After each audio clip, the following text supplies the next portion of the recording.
The year is 1962, a quiet Tuesday morning in Centralia, Pennsylvania. The air, crisp with the scent of autumn, promised a typical day in this tight-knit coal mining community. Children walked to school, miners prepared for their shifts, and shopkeepers opened their doors, completely oblivious to the inferno that had already begun its insidious crawl beneath their feet. An inferno that, once ignited, would stubbornly refuse to die, transforming their beloved town into a literal hell on earth. This is not just a story of a fire.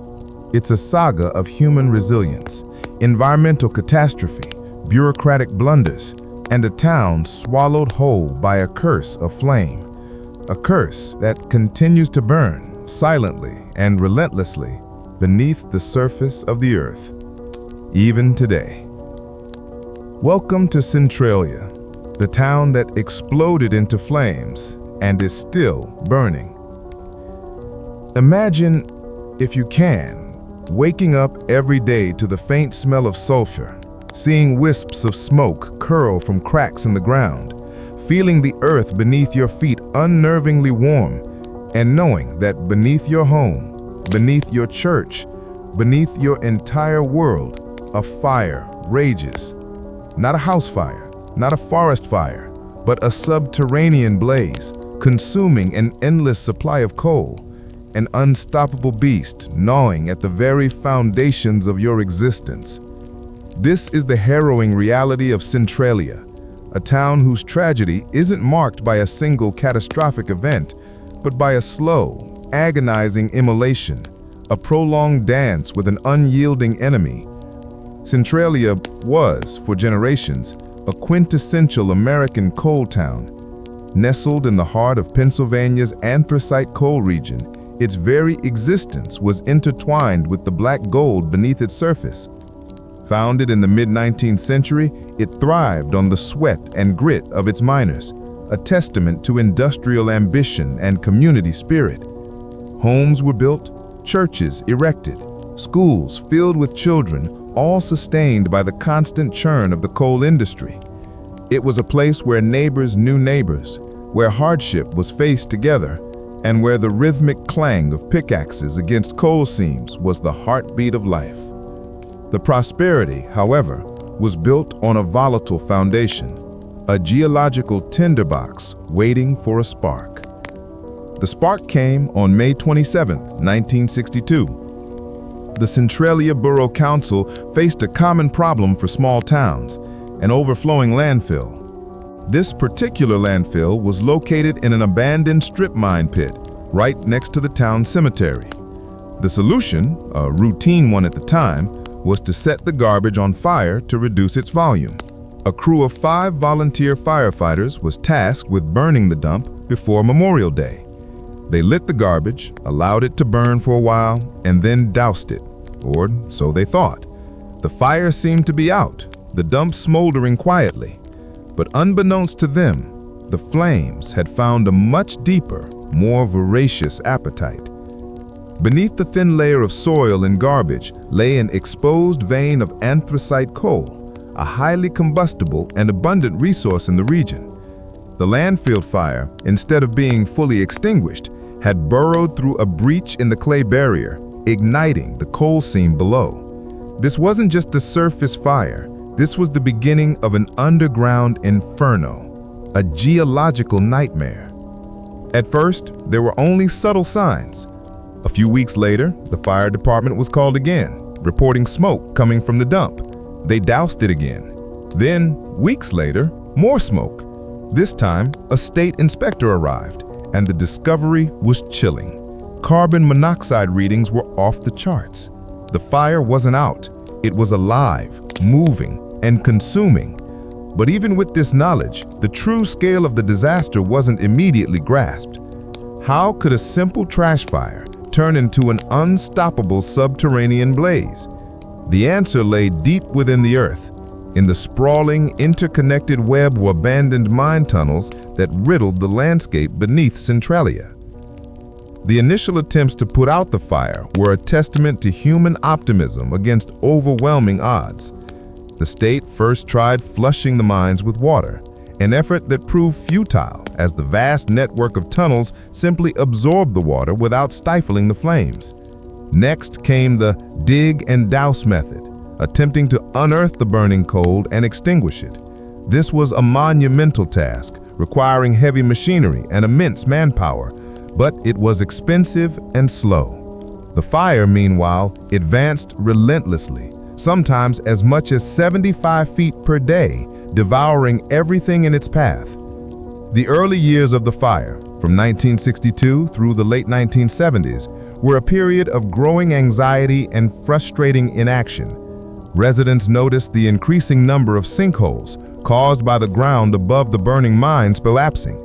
Trees and vegetation withered and died as toxic gases permeated the soil. The smell of sulfur became a constant companion, a pungent reminder of the silent enemy beneath. But life stubbornly went on. People were used to the mining environment. Strange smells and unstable ground were, to a degree, part of the landscape. They believed the authorities would eventually conquer the blaze. They were wrong. The federal and state governments formed various commissions and allocated funds for abatement efforts, but these efforts were often hampered by bureaucracy, conflicting opinions among experts, and a profound underestimation of the fire's complexity and scale.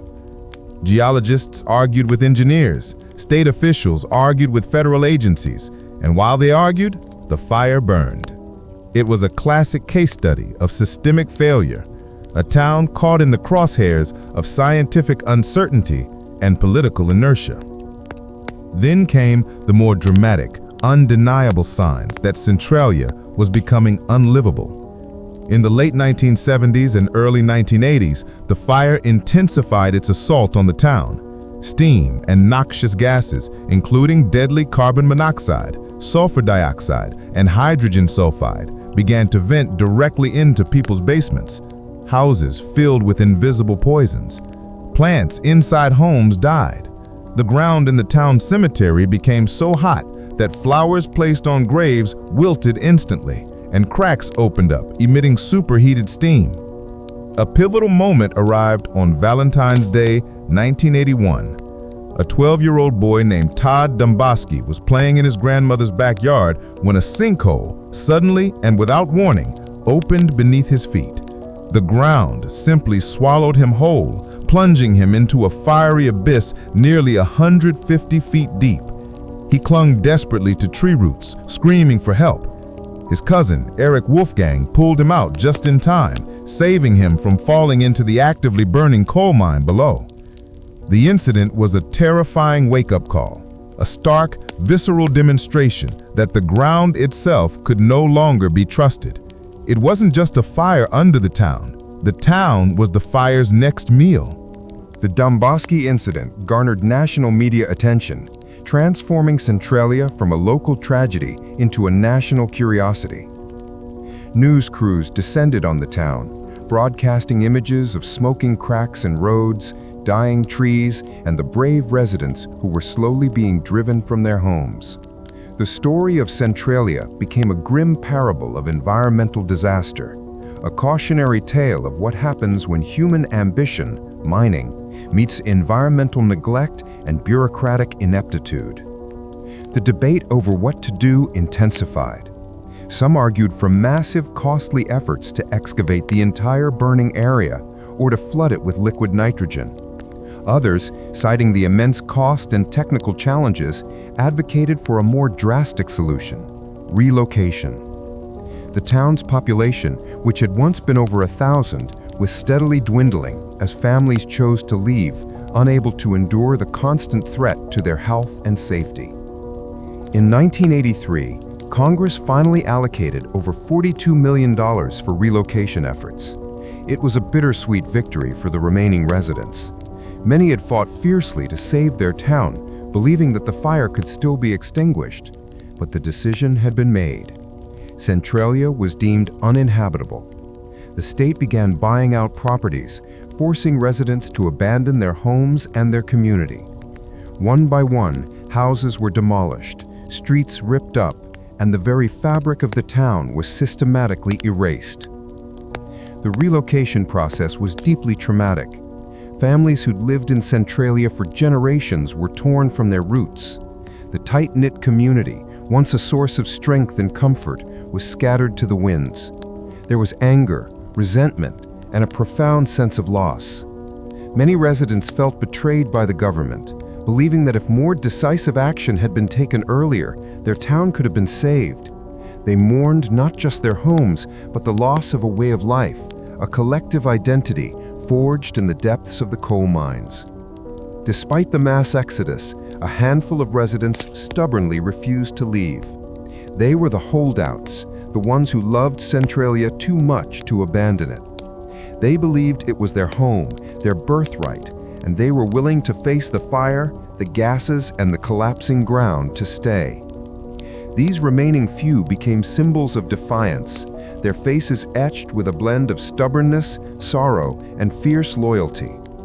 They navigated roads with gaping cracks, breathed air thick with sulfur, and lived in homes where carbon monoxide detectors were as essential as smoke alarms. The legal battle between these remaining residents and the state waged for years. The state argued that the town was a health hazard, a liability, and that continuing to allow people to live there was irresponsible. The residents argued for their right to remain on their ancestral land. Finally, in 2013, a settlement was reached, allowing the last few remaining residents, fewer than 10, to live out their lives in Centralia. They would not be forced out, but upon their passing, their properties would revert to the state. The town, in a legal sense, was slowly but surely fading into oblivion.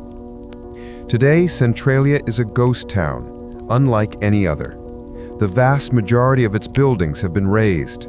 Main Street is a cracked, overgrown ribbon of asphalt, winding through empty lots where homes once stood.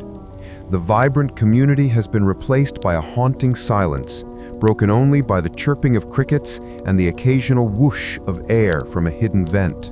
Yet the fire still burns. Evidence of the underground inferno is everywhere. Along Route 61, the main road that once led through town, massive fissures snake across the asphalt, perpetually emitting plumes of steam and noxious gases. The air in certain areas is still thick with sulfur. If you venture off the main path, the ground beneath your feet can feel unnervingly warm, a stark reminder of the subterranean heat.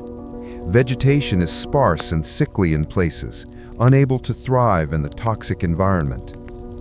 The Centralia mine fire is a geological marvel and a testament to the immense power of nature and human carelessness.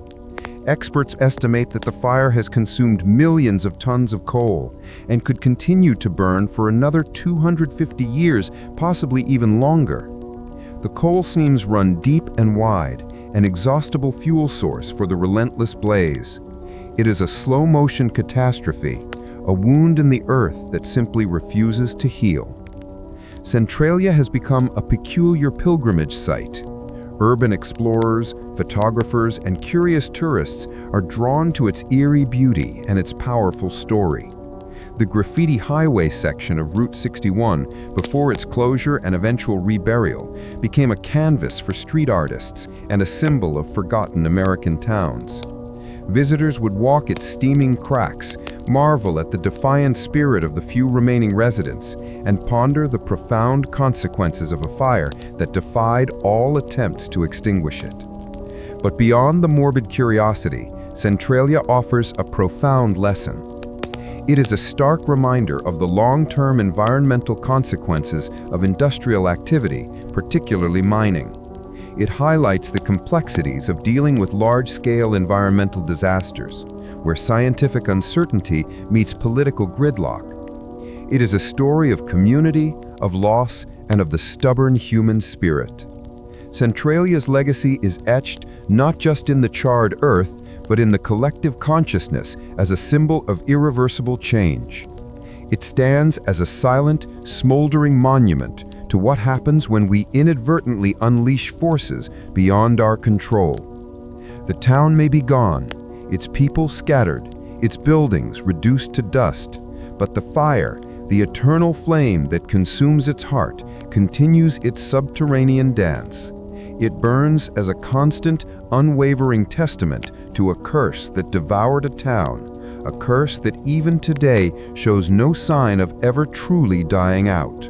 And as the smoke continues to rise, a silent sentinel over a forgotten tragedy, we are left to wonder what other fires, literal or metaphorical, burn beneath the surface of our modern world, waiting to explode into view.